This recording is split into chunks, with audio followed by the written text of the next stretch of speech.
Good morning, everyone. Welcome again to the Mentoring Summit India. I'm Ashita, a program lead at Mentor Together. Our session on mentoring and technology, past, present, and the future with AI, will explore how advancements in technology can be leveraged to reshape mentoring from traditional face to face guidance to virtual AI enhanced mentoring platforms. Please join me in welcoming our speakers. First, it's my pleasure to welcome Malay Lakshman. Malay is the Senior Director of Engineering at LinkedIn, where he plays a pivotal role in driving engineering strategy and product development in India. With a wealth of experience in leading large scale teams and building innovative solutions, Malay is known for his expertise in managing cross functional engineering groups and delivering impact. With a collaborative approach and a commitment to mentoring, Malay empowers LinkedIn India engineers to push the boundaries of technology to support LinkedIn's mission of connecting the world's professionals. Welcome, Malay.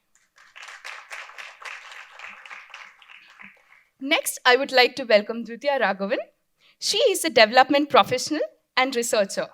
She has nearly 15 years of experience conducting impact evaluations of large scale education projects across India.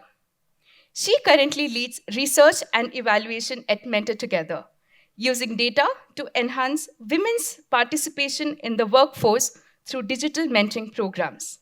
She has a master's in development studies from the Institute of Development Studies, UK, is a trained teacher and a qualified chartered accountant. Welcome, Dvitya.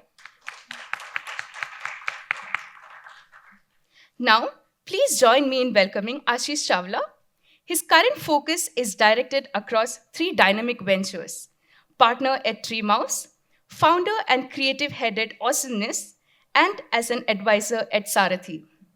He is an experienced multidisciplinary entrepreneur and strategy consultant. Welcome, Ashish.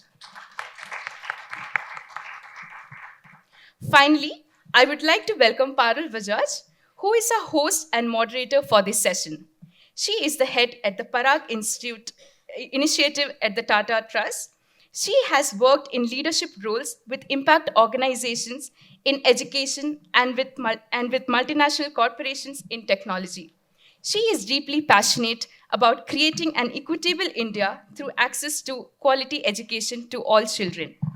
Parul has led several technology initiatives in education and stays deeply interested in its potential for good. Welcome, Parul. Over to you. Thank you. Thank you, Arundhati and Team Mentor Together for putting together this wonderful summit. It's been so enriching and so engaging for all of us. And I do feel that, I consider myself a friend of Mentor Together, having seen the journey of Mentor Together since it started. And the focus on research evidence has been so strong from the very beginning that it's such an appropriate celebration of the 15 years to, do a summit and sort of spread that knowledge far and wide. A happy Children's Day to all of you. And I think it's so special that all of us who work with children and youth in different capacities, are here together and see how in the different roles that we play, how could mentoring sort of help us serve the children and youth of the country better. And, since yesterday, we've been talking about, we know that, the number of youth that we must get the benefits of mentoring to is huge, right? We heard that number yesterday, some 400 million youth in the country. And each of us, some of us are sitting here as funders, some of us as government people, some of us as doers, some of us as mentors, mentees, some of us as researchers.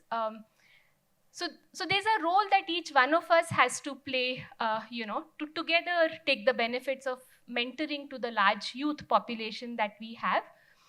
And as a panel today, we want to be the voice of technology, the sort of represent what can technology contribute, what can AI contribute to that conversation. And just before the panel, I was speaking to the panelist, and I think the whole context in which the high schoolers and the college goers ex- exist today has changed so much, right? Like if I take myself back to what I was, where I was in the ninth standard, and compare it to my nephew who's in the ninth standard today. Um, I was with him recently, and he was saying the moment Trump won in the US, he was saying, please buy a Bitcoin. And it was his birthday, and I was telling him, what could I give to you? He said, please give, I want to buy DigiGold. And like while we were just I guess in our ninth standard probably we were only accessing books. Maybe the landline phone still hadn't come, but he has to him his own personal laptop, a personal device, um, uses chat gpt whenever a concept is too difficult to understand. uh, Look at his report card and he'll say that the teacher has used chat gpt as well to compress what you have. So that's the context we are living in. And all of us, we know that most of the spheres of human endeavor, uh, when it comes to scaling, we all know technology has a great role to play there. We know that today uh, a phone has become like such a natural extension of each one of us. So the level of personalization technology has brought in is huge. So as a panel today, we hope that we can delve a little deeper into the role that technology and AI uh, is playing, can play better, in extending the benefits of mentoring, to the youth in the country. And also sort of look at it from a design lens, look at it from the lens of the users that we have, and hopefully sort of leave some time in the end for a few questions. So let me start with you, Dwitya. And we've been hearing since yesterday, we know that sort of technology has been an important part of Mentor Together's journey. We've heard, today Mentor Together has 17,000 mentors, 44,000 mentees.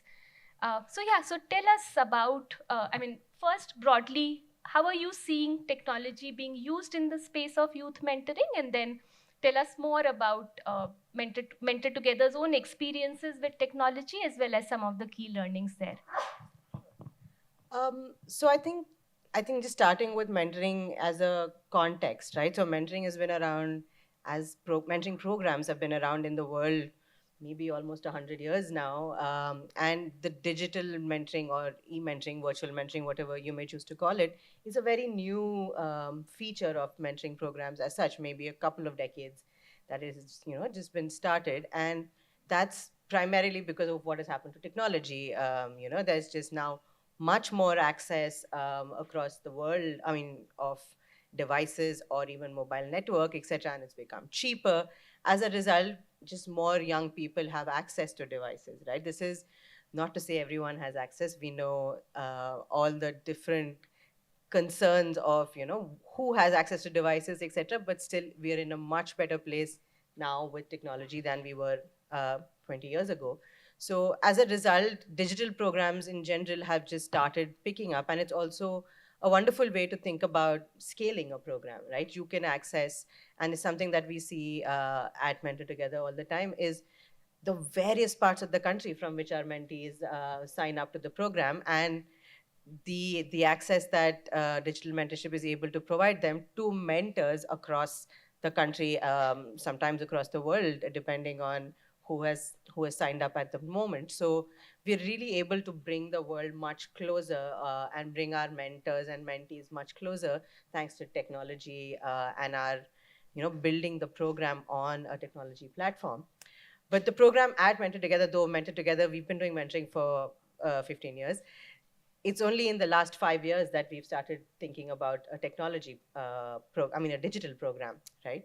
So we've now built this platform from essentially from scratch, not really trying to transition what is an in-person program to a digital program, but think about this program as being digital and say, what do you need to get this done and do it well, right? So what we would think are, like first principles of design, like this is the program that we would like to run.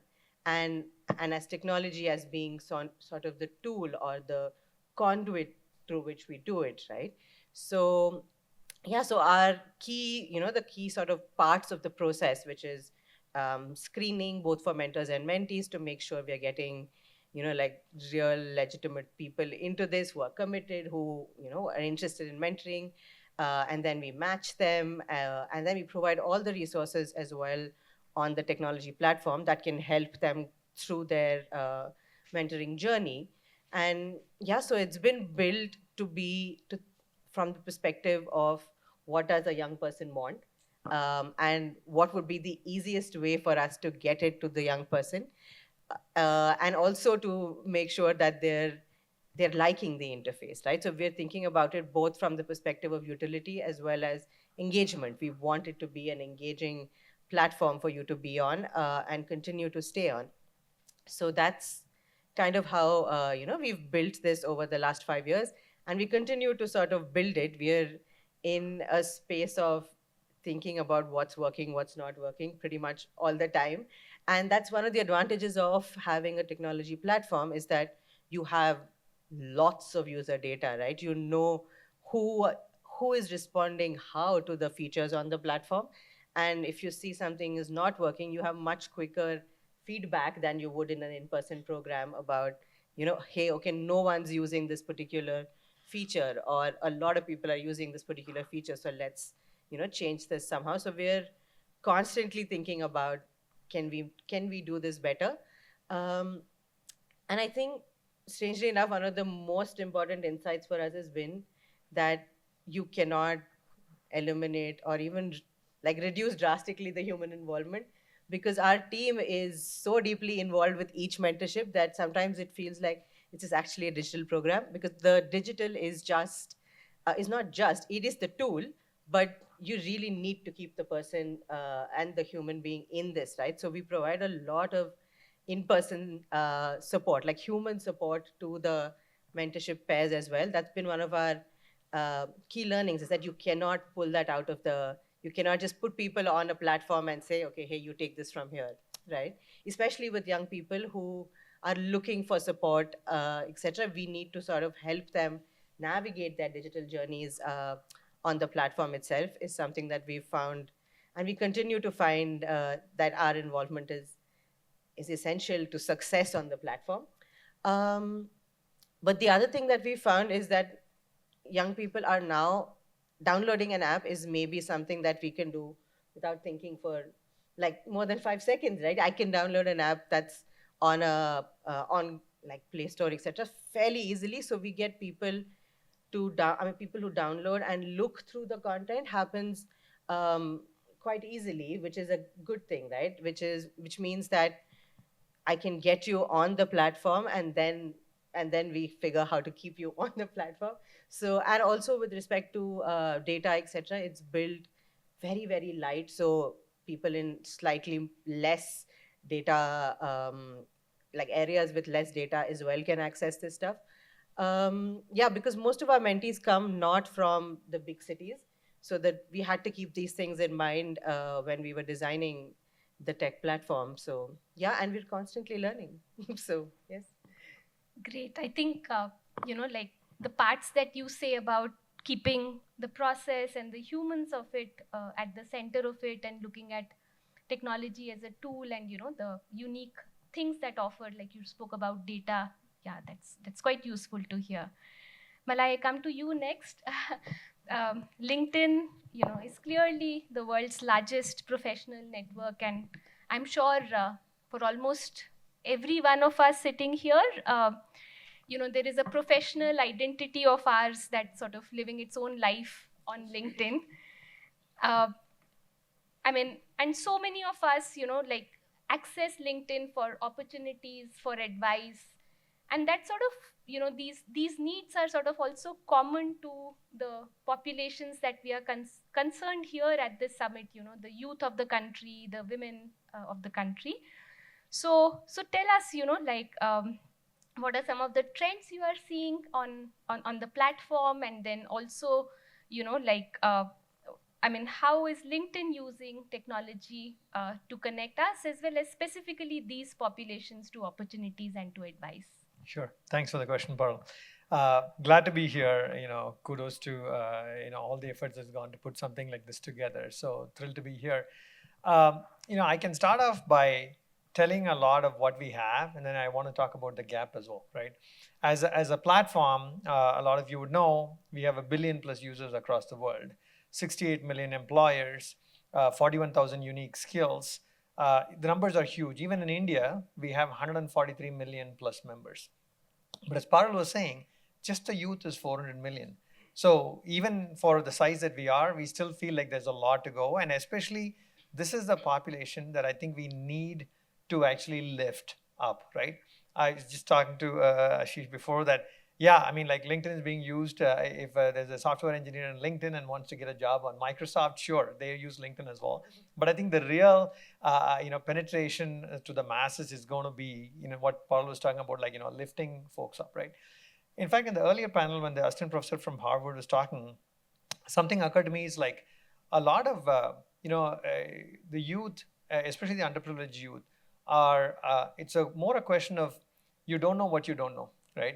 You want to do something. The first thing is you don't know what to do. The skilling comes after you know what needs to be done, right? So the first part is figuring out the part of what you know. So to that, a lot of us are privileged to say we have good networks. When we started off our careers, or even like in high school, you were like, hey, what group to actually pick? You could go talk to folks, right? And a network was actually powerful. And a lot of people in the country don't have that benefit. How do we actually reduce those barriers, right? And that is where, to Paul's question around what LinkedIn is doing from a tech perspective comes in, where from an AI perspective, if you're able to get any data about the member, right? For example, the place they are in, maybe they're a high school student, they can create profiles on LinkedIn. We have features like people you may know that you've seen that actually is figuring out based on AI who are the best people that you can connect with, either in the same place or in the same school. Maybe you have like your first employment as an intern somewhere, and it's connecting the experienced folks from that company. So right from reducing the barrier for people to actually get on to the platform, we have been using AI for a long time. Where we are even more truly excited right now is the generative component of it, right? Our research shows that, you're talking about women, Parul, our research shows that early career folks and women don't talk about their experience the way like an experienced male talks about, right? If I remember right, the data, an experienced male would apply for a job if they feel like they have 6 or 7 of the things that they think they meet, right? Whereas a woman or an early career person is looking for all 10 things that they need to, right? So one of the things that we are solving for from an AI perspective is, if you've not used it, when you go to your LinkedIn profile, the way you write your summary and you write your work experience, we have actually AI assisted agents that are helping. That way you feel like, you don't have to feel sheepish about, I can already see people smiling. I feel like it's something that's very common out there, that we want early career folks and women to actually talk about their experience in the way that's very acceptable, right? All of us have phases for growth. So those are certain things just from a entry barriers perspective that we think about from early career folks and women, right? Apart from the people you may know, the jobs part, I'll mention this, and maybe somewhere down the line we can expand on it, is, let's say there's an early career person, they have a job, right? I think I saw the underemployed aspect that was being talked about in the previous session as well, right? Unemployed and underemployed. Having lived abroad for some time, I can tell you that it's a boon and a bane for us, right? Like if you see someone working in a particular job, sometimes there's a level of frustration because they think they can do better in their life, right? Like if you go to abroad and somebody is doing like a bus driver's job, they're probably like happy doing that, right? In terms of like, hey, this is what I wanted to do, this is what I can do, I'm doing it. Whereas in India, a lot of that is like people don't have access to that opportunity. So there's always this thirst of I can do better, right? And so to that extent, one of the things that technology is helping us is if somebody is doing a particular job and they have a particular skill, they can come onto the platform and express interest in jobs they would like. What is the gap that they need in terms of skills? Are actually AI assisted agents that are available to say that, hey, go pick up these 3 new skills, you will be eligible for that job, right? So these are things that we're like super excited about, especially as we start to penetrate more down the market. Great. No, I think it's wonderful to hear how these gaps that are commonly felt can be addressed through technology. Yeah. So Ashish, like at the end of the day, any technology product or any product for that matter is for the user. Yeah.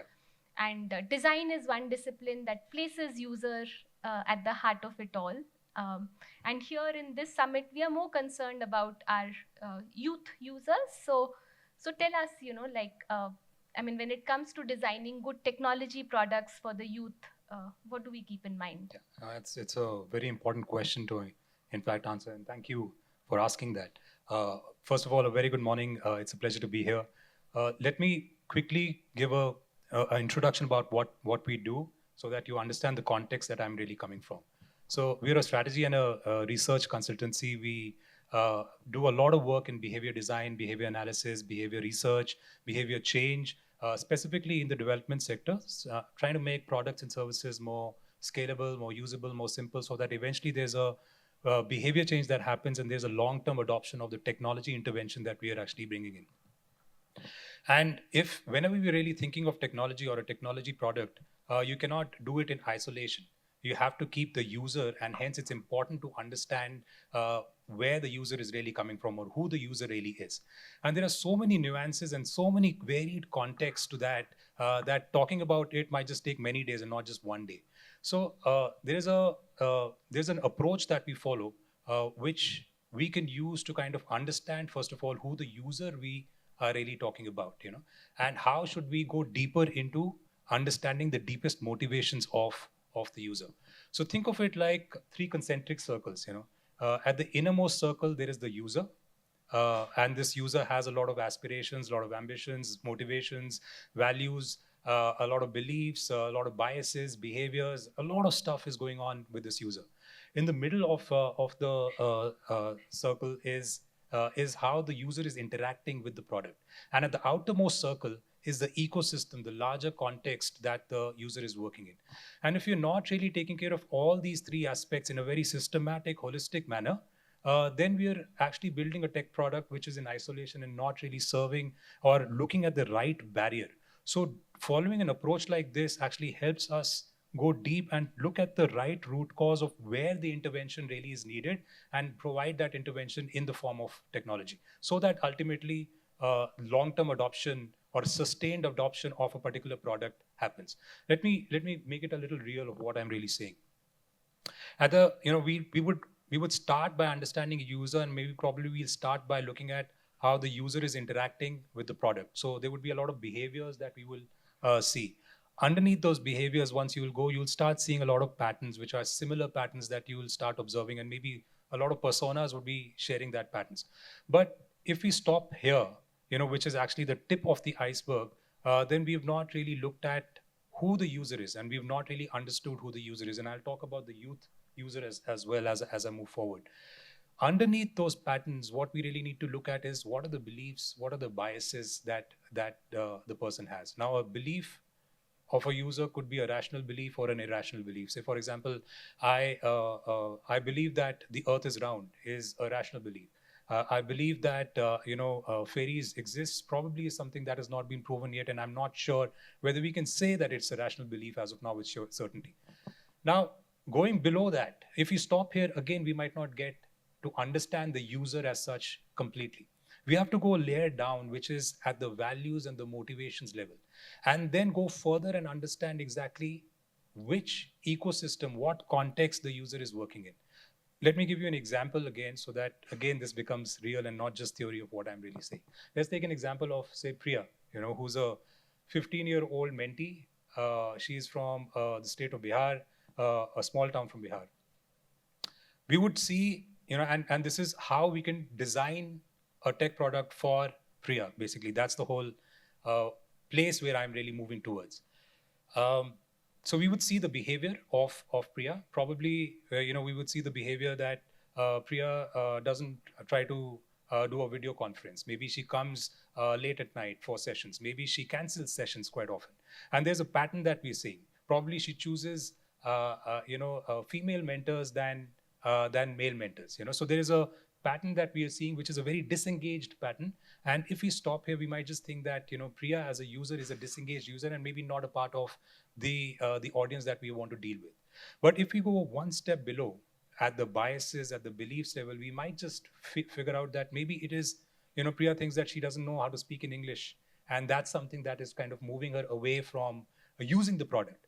Or probably she thinks that if she's going to make a mistake, then it would be looked down upon, and it's not a good thing to do, right? So there are a lot of beliefs that are driving that behavior, which are very important to look at. But if you would stop here again, we would come up with a wrong conclusion also. So it's important then to go deeper as well and look at the various values and the motivations that is driving Priya as such, not the usage of technology, but Priya in general.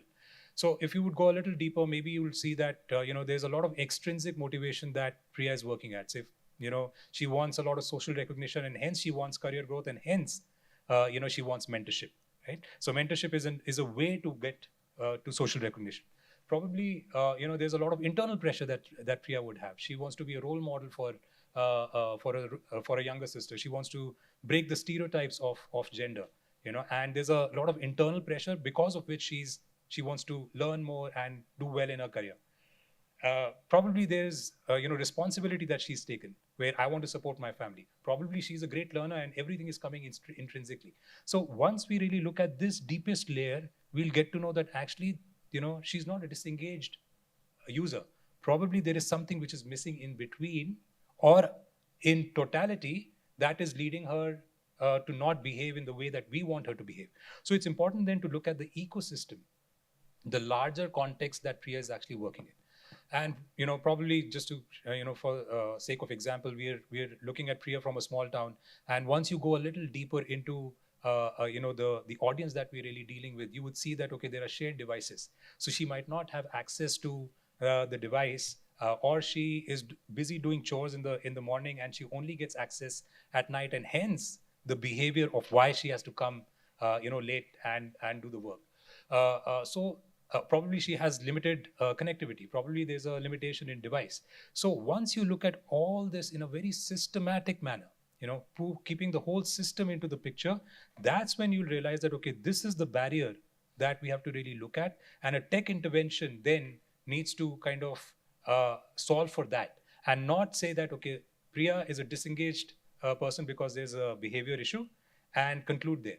You will have to look at the entire ecosystem and the circumstances that Priya is working in. And hence, it's important to kind of look at a technology product with certain, probably a framework, so to say, which we apply quite a bit in the work that we do. And this framework probably has 5 pillars that you have to ensure that this is actually looking at and covering. The first pillar would be that your tech product that you're actually developing is absolutely inclusive. So there are so many barriers. There are language barriers. So you need to have a solution which is multilingual. There are connectivity barriers. So you need to have a system which can work offline and then get synced into the when there is connectivity. There is device barriers. So you may want to think of having a light version of the app or the product that you're really building.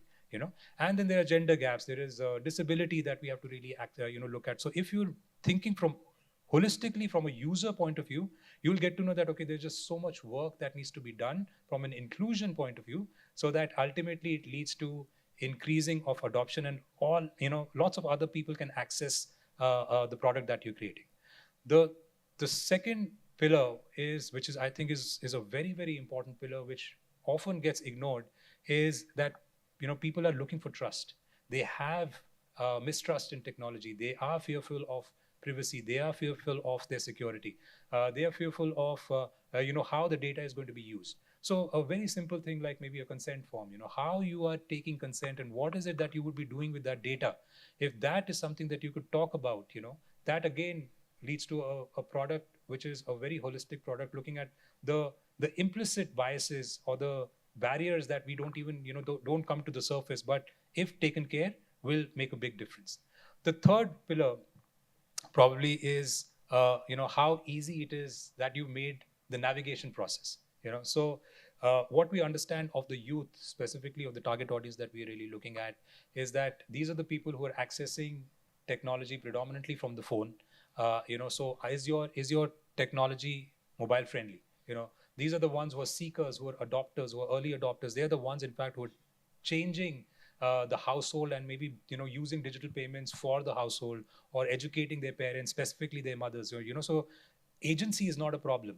Knowledge is not a problem. Probably it's something else. These are the ones who access YouTube or Google or WhatsApp and Instagram. These are the 4 or 5 apps that they would look at. So can you actually take principles from these apps and maybe design your product which is simple, which is usable, which is intuitive, which is at the end of the day familiar for the people to use, so that eventually again that initial barrier that people might have of using the product is taken away, and that eventually leads to the long-term usage.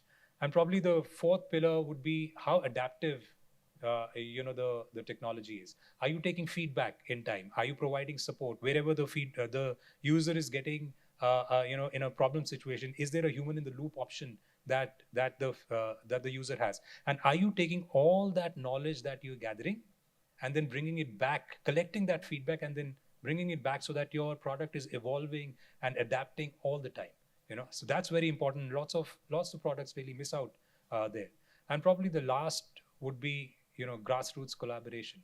Like you cannot really create a technology in isolation. You have to take the technology where the user is and not the other way around, and looking at the user from a behavior to the deepest motivations and the larger ecosystem that the user is really working in then becomes like a very imperative aspect to keep in mind, to understand the essence of what the user is and then eventually design the interventions which are really targeting the exact barriers of the user and not the superficial tip of the iceberg barriers. Sure. Thanks, Ashish. I think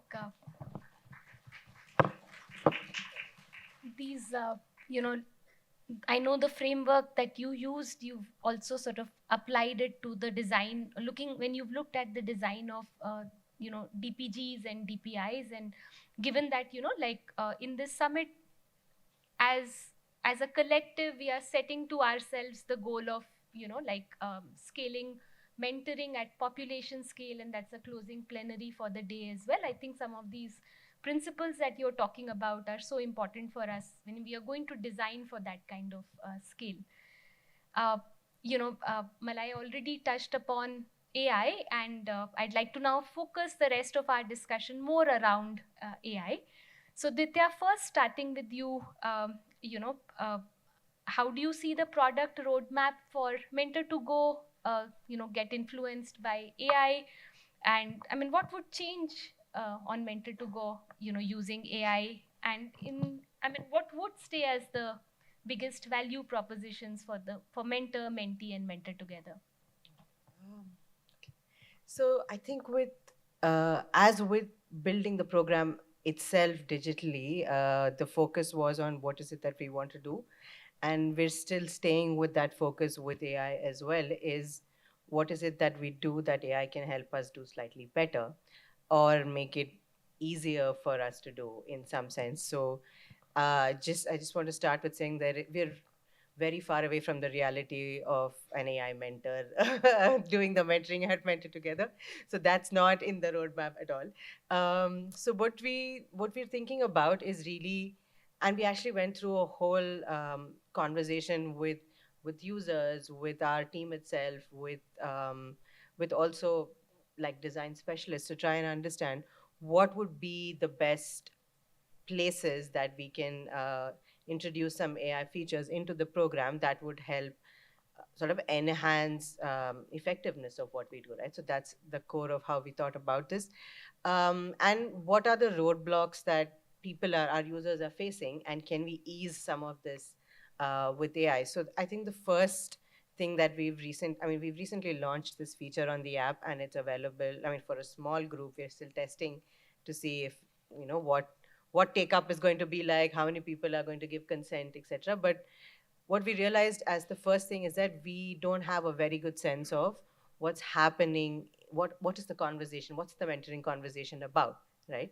So we have a long, we have a set of resources and a curriculum that structures our mentoring, but the core of what is that conversation between the mentor and mentee, is that the driver of what is making some mentorships last work really well and some not so well. That question we don't necessarily have the answer to. So we've recently started the feature of mentors and mentees being able to record their call on our platform. They can record the call itself. It's totally up to them. So they have to initiate, actually, not just give consent. They have to initiate the call recording to say, hey, I would like to record this call. And at the end of the conversation, we will provide them with an AI generated transcript as well as a summary of the call, right? And this is something that we're now seeing on many of our, like the platforms that we use to have calls, the Zoom, the Teams, Google Meet, all of these are giving us these transcripts, and you do realize they're fairly accurate. They've now begun to pick up our accent well, and all of these things. We're still a bit far away from, let's say, fully regional language conversation being translated, and we're not, at Mentor Together, we're not there yet. But we're doing transcribing, summarizing, as well as picking up action items from a mentoring conversation. So let's say a mentor says, okay, you have to do, in the call, he says, okay, let's do this. And we meet again 2 weeks later at this time, and by which time you should have worked on your CV, and I'll give you feedback. So that summary of the conversation will have these action items for the mentee, for them to sort of remember and pick up again, right? So that's the first sort of AI-supported feature that we've launched. And another is an AI assistant on the app, which is in the nature of something you can chat with, right? And this is primarily for two purposes. One is if you want to ask any questions about mentoring itself, right? Like what's the use of a mentor in my life? Hey, this is my problem. Can a mentor help me with this, etc.? And we've actually curated the knowledge base from which the responses will come. So this is not, it's not pulling up everything from the internet broadly, right? So we've curated the knowledge base to be evidence-based, to say, okay, this is what research is telling you about this, right? And if we don't have the answer, then we don't have the answer. And also to help our users navigate the platform, right? So to say, okay, I have now done my first survey, what do I do next, right? If that is something that a user is finding difficult to navigate, then the assistant helps them with that as well. So these are the two actually things that are currently available as AI features on our product itself. And another thing that we're still thinking about more deeply, and which is can we use AI to enhance how we match, right? Because currently our matching is algorithmic, so people have to give 4, 5, 6 preferences, and then we say, okay, who else has the same, and then we match them. But what we're realizing, I think, is that it's not as straightforward as that. Why do I want a mentor? Like, the more qualitative things may be the drivers of great matches. So what we're still thinking about this, and it's not on the platform yet, but we want to enhance matching using AI, given that people can either record why I want a mentor, if you want to do video, audio, or you can write a short note about why do I want a mentor, and even like just describe yourself in a way that's not, this is my gender, this is my degree, etc. And can we use these to match, right? Because we've had so many matches made on the platform right now that we have some sense of what kind of things, what makes matches tick, and we're like, can we use this knowledge to build better matches in the future? So that's something we're still thinking about. But I think our sense is that there could be a good prospect for it to enhance what we do. So the three sort of features that I mentioned, primarily from the user perspective, so that A, the matches are great. B, you have a good sense of what's happening on the call, and if you want to catch up later, if one mentee missed a call in a, and then you say, okay, this is the summary of the call we had, etc. And of course, to navigate the platform better. And for us, I think the sort of the important aspect of introducing AI for us as an organization is really for us to know the matches better, to know what is making mentorship take, and to see if we can learn from this and change the program to make it more effective. So um, that's the big thing we're hoping to learn through doing this. So yeah. Great. Yeah, I think the feeling that I get is, like Mentor to Go 2.0 with AI does feel like a product, which is working better for the process, working better for the mentor, the mentee. I almost felt like, AI is giving the mentor an EA to sort of take care of a lot of drudgery work and probably do the mentoring job a lot better. Malaya, I know you've yourselves had a lot of ideas around, how does AI sort of augment, what these human interactions, whether it is in mentoring or, whether it is, on a network like LinkedIn. So just curious if there's more you'd like to add to, how is AI powering LinkedIn today? Yeah, I'll actually touch upon a little bit of, what the youth, I mean, we're talking about the youth, right? So I think to talk about how they are engaged, I mean, it's, uh, our country's cultural ethos of like education, focus on education, upskilling, learning, all of that is actually coming to bear right now as we go through this particular phase, right? I can tell you that according to our data, members in India spend 50% more time learning, 50% more time learning than a global citizen. When it comes to AI specifically, 3.2 times, right? Like the AI skills that members in India are entering into their profile is 3.2 times. Parul, when you mentioned earlier about something, I thought I'll mention it here.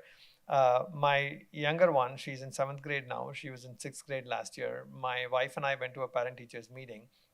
The teacher tells us that, hey, you know what? You might not want to confront your little one, but her friend actually ratted her in that she used Chat GPT to do actually her homework, right?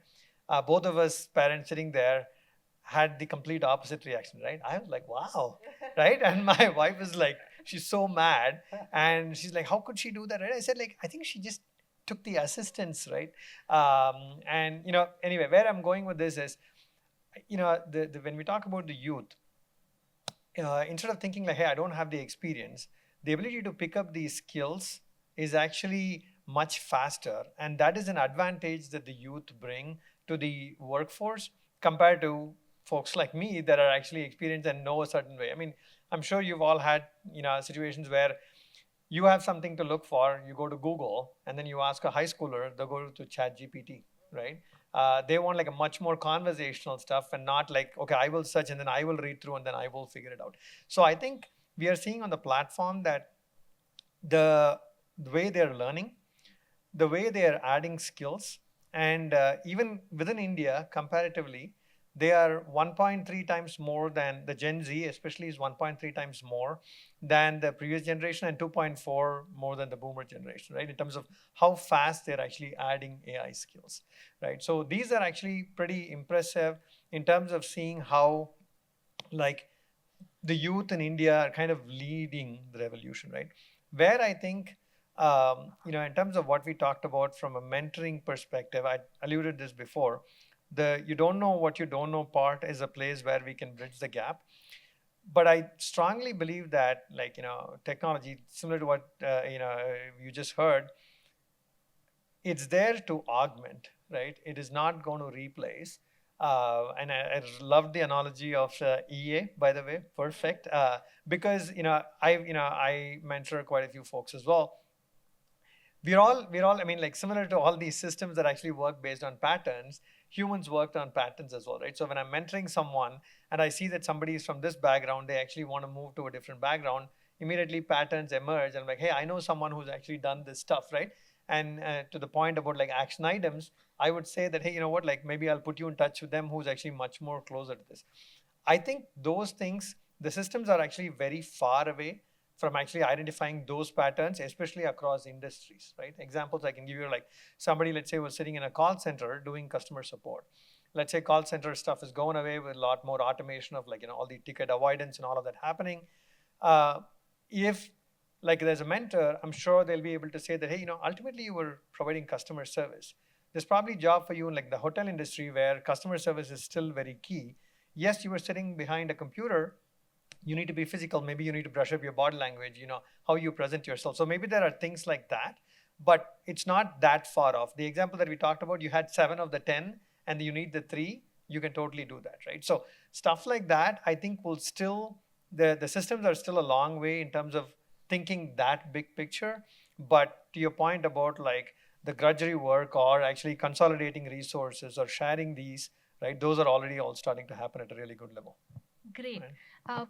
I also see that, like, I mean, one thing that, one takes away from what you're saying, Malai, is that, like you talked about that the way the youth is interfacing with the products itself is changing because AI is also changing the way they learn skills and the way they find knowledge. I guess probably that would, Dvitya, be the mentor to go 3.0, right? Like, I mean, it sort of not just takes away the drudgery work, but then sort of even how the youth interface with the product itself sort of starts adapting to how they interface in general.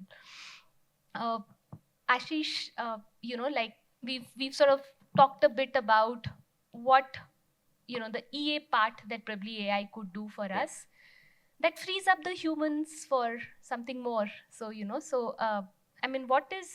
like in all this talk about would AI replace the roles that we play? How do we sort of redefine what humans have to do in some of these human interactions based environments versus what the machines would do? Yeah. So let me try to answer this again in a very systematic manner and peeling the onion, so to say. And let's probably look at 3 concentric circles once again. I don't want to use another framework because I've already introduced one and you're already familiar, and I know how the behaviors work. And if I'll use another one, it'll just going to increase cognitive overload. But this time, let me change it. Let me start with the outer circle and then come to the inner circle, so that there is some difference and not monotony that creeps in. So at the outer circle, and I'm looking at the mentoring process in totality.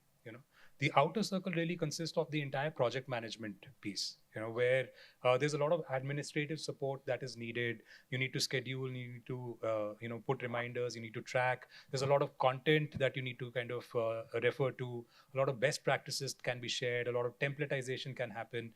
That's the objective part of it. And that's something which AI can, and in my opinion, should replace, should be used to replace humans. We should not really be spending time there. I think it is a middle circle in my opinion, where AI has the largest role to play, where the whole industry can, make a big difference. And this is the piece which maybe Dvitya talked about, and we've, even Malai touched upon. And I'd like to kind of, expand on that.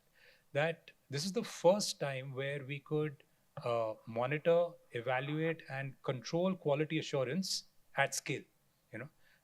Which was not the case. So for organizations like Mentor together with 17,000 mentors and so many conversations happening, pretty much like Cognizant, which was, and Amazon, who were here, and speakers were here, and they have lakh or more volunteers who are working on this.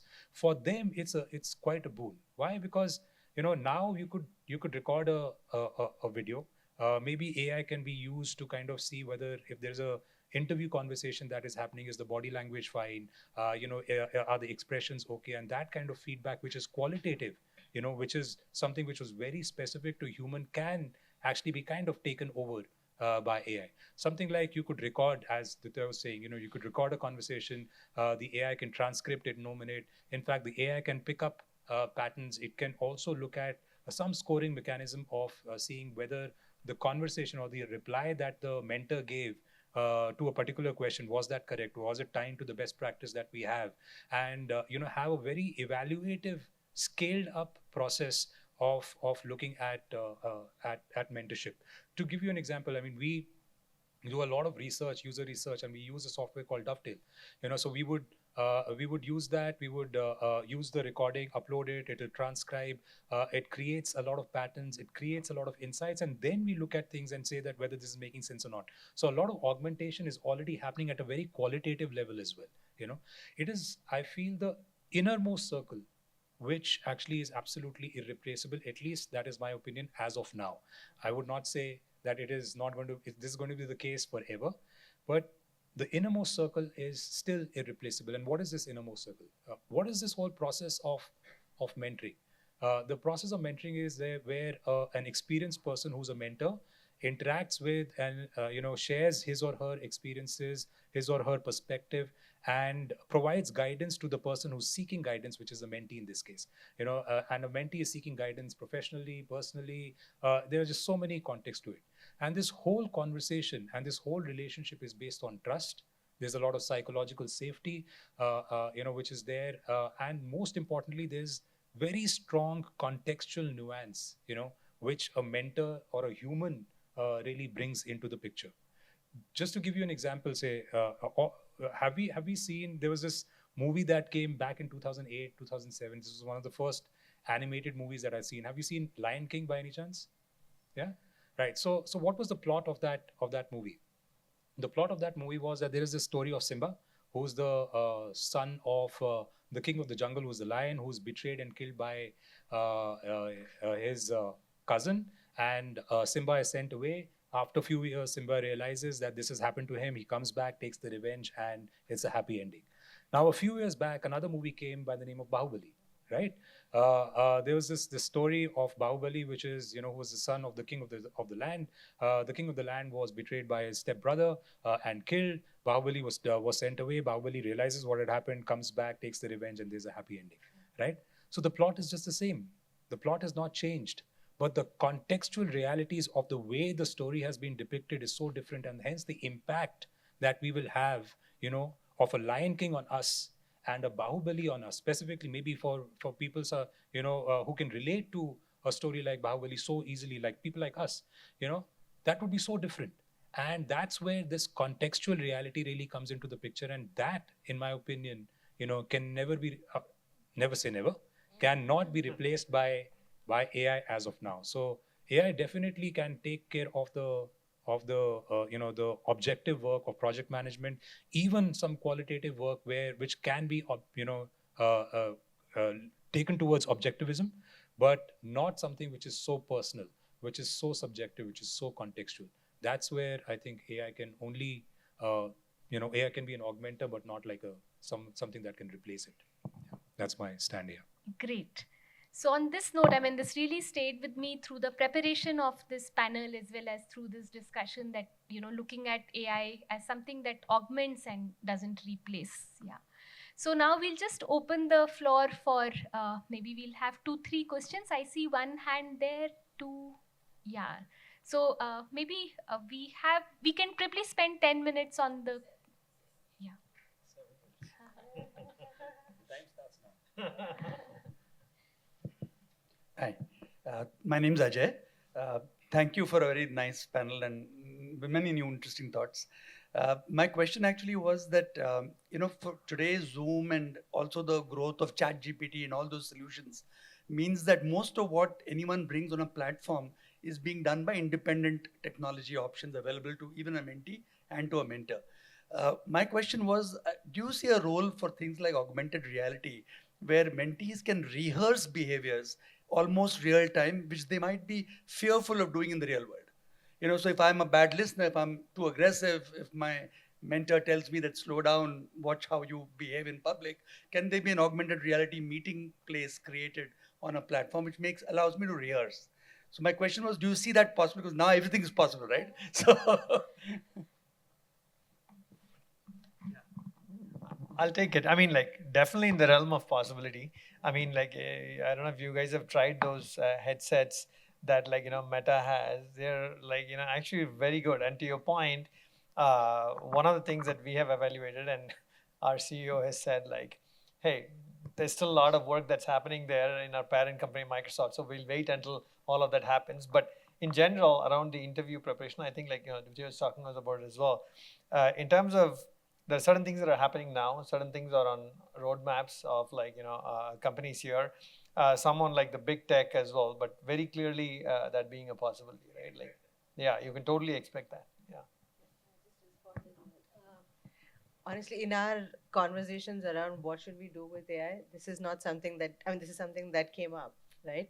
And it was more from the perspective of, and I think in previous conversations, in other conversations, people have raised it saying, hey, mentees are not responding well to me. They're setting up these calls, not showing up, etc. So we were thinking, should we have an AI trainer? Like, you come, you demonstrate some behavior to me as like someone, like an AI, I don't know, coach, Yeah.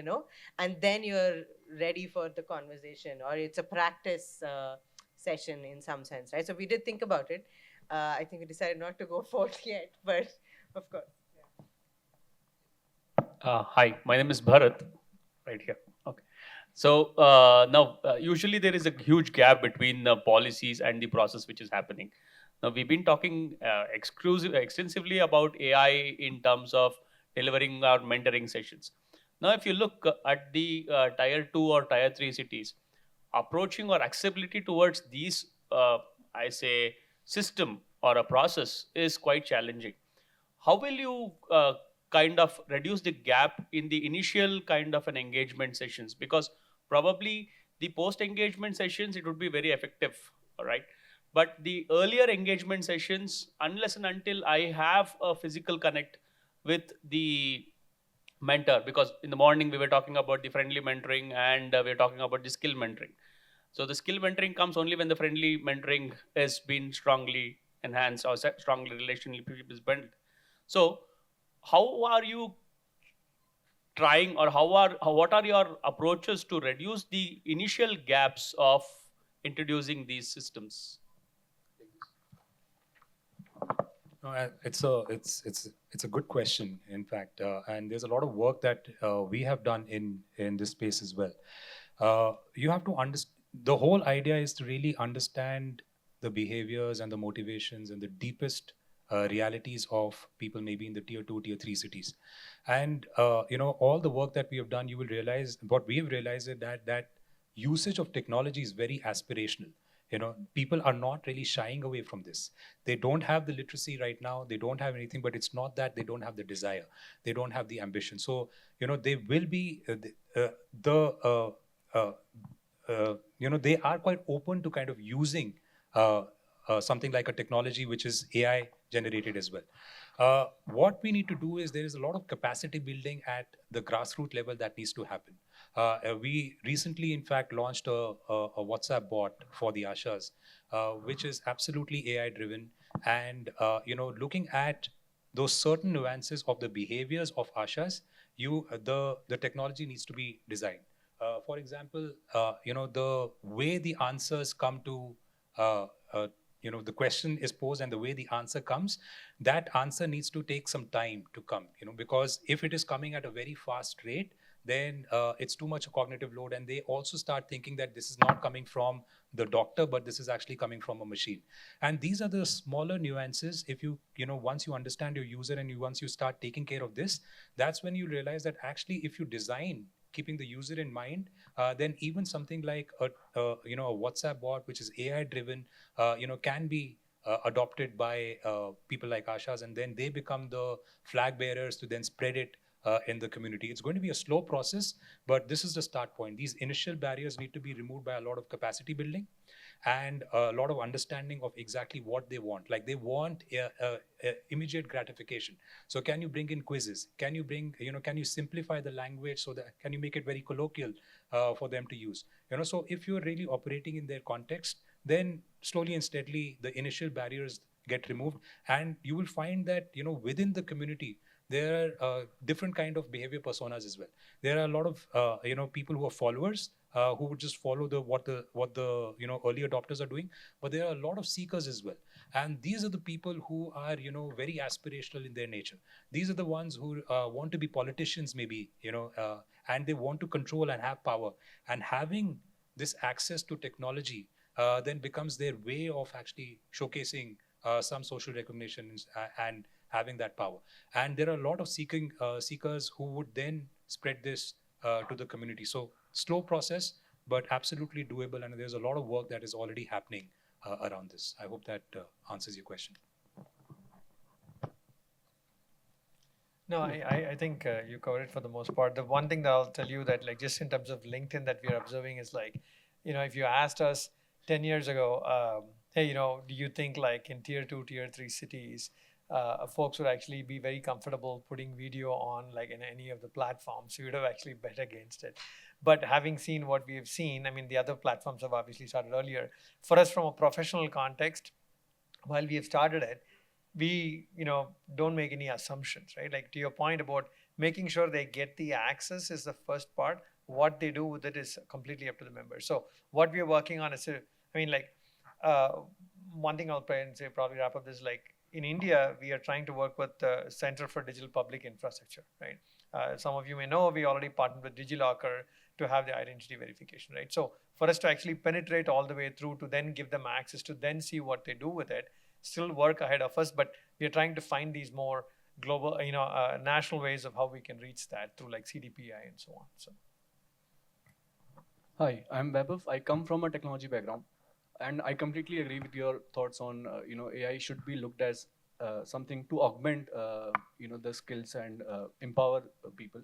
But in my career, I've seen and observed people not utilizing AI as such and letting it slow them or not allowing them to think enough through. I take part in recruitment, and often I find applications coming in with for a very basic question like, why do you want to join your organization? One response I saw was, I want to join, then put your organization name here. So I at that moment I figured that even for very basic questions, and my genuine interest is to know more about those people, but they're just utilizing ChatGPT and these now very easy accessible tools in a way that I feel like not empowering them. So what are your thoughts on how mentorship can play a role on not having this mindset around people? Yeah, I mean, like to a certain extent, also, like, what you put in is what you get, right? I think to a certain extent, from mentoring conversation, which is where I think I think the professor from Texas was talking about in terms of the behavioral stuff, right? I think as much as he said, there's two approaches. I was sitting there thinking that you typically can do either or, right? I think while you do, let's say, even like a technical skill set that you're helping, you're also talking about contextually how they should be behaving while they actually get that skill set, and then when they go deploy that to have a economic empowerment. So to that extent, I think those are the things that I think the human skills are more important. I mean, the other thing I couldn't get to, I'll share now is, from a LinkedIn perspective, one thing that we are clearly seeing is while all the technical skills are up and coming, we are seeing communication, teamwork, those are skills that people are adding much more because the human edge is becoming even more important, right? So to the things that you talked about, those are things that mentors can actually help mentees say, don't jump on the bandwagon for the sake of jumping on the bandwagon, right? So that's what I would say to that. I don't know if anything had. Great. In interest of time, we'll close here. To your example, I get reminded of, 99 or so, 2003 when I was graduating, and we had a tech company come with, large number of campus offers. Their software had some problems, and the welcome email that we got in that year said to each one of us, "Dear %0." So I'll just close this panel. Thank you, audience. Thank you, panelists. It's been a very enriching conversation. I think we were able to sort of create, which I feel only human beings can sort of, create, we didn't have any AI assisting us. And there's this, they say, no, that even with artificial intelligence, there will always be space for both human creativity and human stupidity. So thank you, everyone. And yeah, we will be around and happy to take any further questions, discuss further. Thank you so much. One point to make one. So one of the things that we're doing at Mentor Together, and a quick, information if anyone wants to know the product better, because I'm not the best person to speak to about that. We have someone right outside the auditorium downstairs, our tech team. There's a board with our sort of the app images, so you can recognize it. There's a team there that you can speak to, and they'll talk you through the details. And we're quite interested. We've built this on our own, so we're quite interested if there's interest in adoption, other people want to use it, etc. We're open. So yeah, you'll find our tech team there, and they'll tell you more. So yeah. That's user testing happening for free.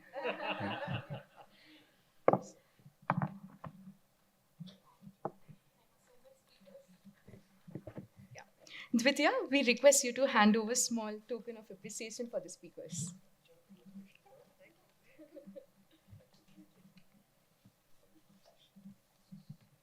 Ashish Chawla.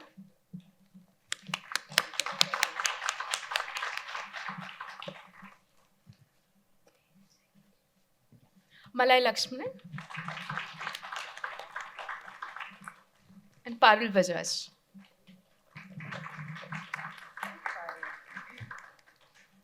Thank you so much, all of you.